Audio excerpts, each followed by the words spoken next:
దేవుణ్ణి ఒకే ఒక దానికి నమ్ముకోవాలనా? ఏమ్మా స్వరూప, పాస్టరమ్మ, దేవుణ్ణి ఎందుకు నమ్ముకోవాలంటే నెంబర్ 1, దేవుడి ద్వారా మన పాపాలు పోతాయి. ఈ ప్రపంచంలో ఎవడు పాపాలు తీయలేడు.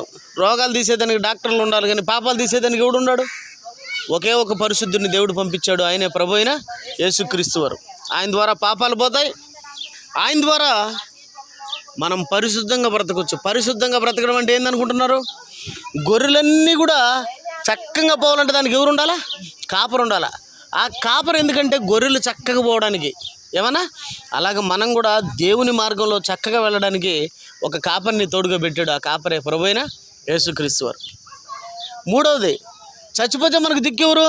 బతుకున్నప్పుడు భార్య ఉండొచ్చు, భర్త ఉండొచ్చు, అదో వాళ్ళు ఉండొచ్చు, అదో వీళ్ళు ఉండొచ్చు, మన సురేష్ ఉండొచ్చు, శ్యామ్ ఉండొచ్చు, దావీద్ ఉండొచ్చు, నాగరాజు ఉండొచ్చు, నరసింహరాజు ఉండొచ్చు, అదో వాళ్ళంతా ఆడుండే నిలబడుకుండే వాళ్ళంతా కూడా ఉండొచ్చు. కానీ ఇదో వీళ్ళు ఉండొచ్చు. కానీ చనిపోతే మనకు ఎవరైనా సరే తోడొస్తారా? మీరు చెప్పండి అయ్యగారు. ఎవరు రారు.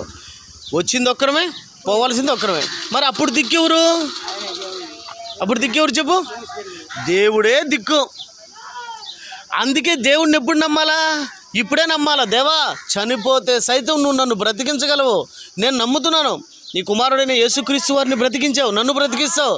దేవా, నా పాపములు నీ కుమారుడైన యేసుక్రీస్తు వారి ద్వారా కడిగి పవిత్రపరిచి నన్ను రక్షించుకుంటే, దేవా నీ పాదాలు కృతజ్ఞతలని కానీ దేవునికి ప్రార్థన చేసినావు అనుకో, చాలు.